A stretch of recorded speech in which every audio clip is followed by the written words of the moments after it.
ஈழத்தமிழர் அரசியல் வரலாற்றில் மறக்க முடியாதுமான மிக பெரும் தூணாக திகழ்ந்தவர் இலங்கை தமிழரசு கட்சியின் பெருந்தலைவர் என்று அழைக்கப்பட்ட ராஜவரோதயம் சம்பந்தன் அவர்கள். உடல்நல குறைவு காரணமாக கொழும்பு தனியார் மருத்துவமனையில் அனுமதிக்கப்பட்ட நிலையில் இன்று அதிகாலை இயற்கை எய்தினார். இலங்கை சுதந்திரம் அடைந்ததற்கு பின்னர் ஈழத்தமிழர்களுக்கான உரிமை கோரி அரசியல் ரீதியாக பெரும் முன்னெடுப்புகளை எடுத்து வந்த மாபெரும் விருட்சம் இரா சம்பந்தன் அவர்கள். விடுதலை புலிகள் இயக்கம் பலமாக இருந்த காலத்திலும் சரி, விடுதலை புலிகள் இயக்கத்தின் மௌனிப்புக்கு பின்னராக காலத்திலும் சரி, கூட்டமைப்பின் பங்காளி கட்சிகளை வழிநடத்தியவர். அவர் உடல்நல குறைவு காரணமாக இருந்ததற்கு பின்னரே தமிழ் தேசிய கூட்டமைப்பு சின்ன பின்னமாக காரணமாயிற்று. இரா சம்பந்தன் அவர்கள் கூட்டமைப்பின் தலைவராக இருந்தபோது பங்காளி கட்சிகளிடத்தில் வருகின்ற முரண்பாடுகளை தீர்த்து வைப்பதுடன் சமாளித்தும் வந்திருக்கிறார். சம்பந்தன் அவர்களுக்கு அரசியல் ரீதியாக இருக்கின்ற முரண்பாடுகளுக்கு அப்பால் தமிழ் அரசியல் கட்சிகளை அவர் போன்று வழிநடத்தக்கூடிய ஒரு தலைவர் இனிமேல் இல்லவே இல்லை என்று கூறுவதே பொருத்தமாகும். தனது அரசியல் ஆளுமையால் சர்வதேச தலைவர்களிடத்தில் நன்மதிப்பை பெற்றவராக இரா சம்பந்தன் அவர்கள் இருந்திருக்கிறார் என்பதை எவராலும் மறக்க முடியாது.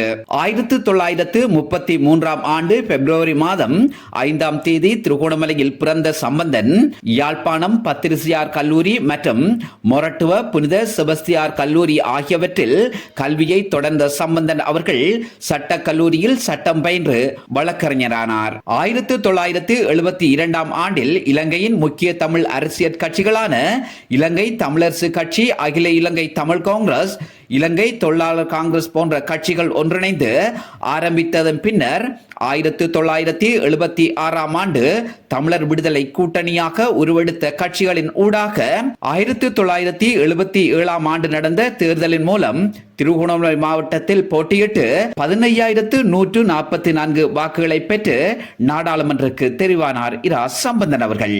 1983 ஆண்டு நடுப்பகுதியில் தமிழர் விடுதலை கூட்டணியின் நாடாளுமன்ற உறுப்பினர்கள் அனைவரும் நாடாளுமன்றத்தை புறக்கணித்தனர். இலங்கை அரசியலமைப்பின் 6வது திருத்த சட்டத்தின்படி தனிநாடு கோருவதற்கு ஆதரவளிக்க முடியாது என நாடாளுமன்றத்தில் சத்தியப்பிரமாணம் எடுக்க மறுத்ததாகவும் 1983 கருப்பு ஜூலை நிகழ்வுகளில் 3000க்கும் அதிகமான தமிழர்கள் சிங்களவர்களால் படுகொலை செய்யப்பட்டதற்கும் அவர்களது உடைமைகள் சேதமாக்கப்பட்டதற்கும் எதிர்ப்பு தெரிவித்தும் அவர்கள் நாடாளுமன்ற அமர்வுகளை புறக்கணித்தனர். 3 மாதங்கள் தொடர்ந்து நாடாளுமன்ற அமர்வுகளில் பங்கு பெற்றாமல் போனதால் இரா சம்பந்தன் அவர்கள் தனது நாடாளுமன்ற உறுப்பினர் பதவியை 1983 ஆண்டு செப்டம்பர் 7ஆம் தேதியில் இழக்க வேண்டிய நிலை ஏற்பட்டது.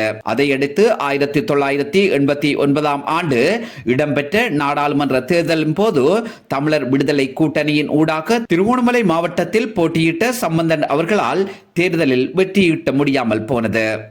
இதில் சுட்டிக்காட்டப்பட வேண்டிய விடயம் யாதெனில், அவர் நாடாளுமன்ற தேர்தல்களில் போட்டியிட்ட 7 சந்தர்ப்பங்களிலும் ஒரே ஒரு முறை மாத்திரமே தோல்வியை சந்தித்திருக்கிறார். இதே போல தமிழர் விடுதலை கூட்டணி மற்றும் EPRLF டெலோ உள்ளிட்ட பங்காளி கட்சிகள் ஒன்றிணைந்து 2001 ஆண்டு தமிழ் தேசிய கூட்டமைப்பு என்ற ஒரு புதிய கூட்டணி உருவாக்கப்பட்டதன் பின்னர் அந்த கூட்டுக்கு இரா சம்பந்தன் அவர்களே பொறுப்பேற்றுக் கொண்டார். அதனையடுத்து தமிழ் தேசிய கூட்டமைப்பின் தலைவராக 2001 ஆண்டு இடம்பெற்ற நாடாளுமன்ற தேர்தலில் போட்டியிட்டு 18 வருடங்களின் பின்னர் மீண்டும் இரா சம்பந்தன் அவர்கள் நாடாளுமன்ற உறுப்பினராக தெரிவு செய்யப்பட்டிருந்தார். பின்னர் 2015 ஆண்டு மற்றும் 2020 ஆண்டு இடம்பெற்ற நாடாளுமன்ற தேர்தல்களில் போட்டியிட்டு நாடாளுமன்ற உறுப்பினராக தெரிவு செய்யப்பட்டிருந்தார். உடல்நல குறைவு காரணமாக நாடாளுமன்ற அமர்வுகள் உள்ளிட்ட பல அரசியல் சார் நிகழ்ச்சிகளில் பங்கெடுப்பது குறைவாக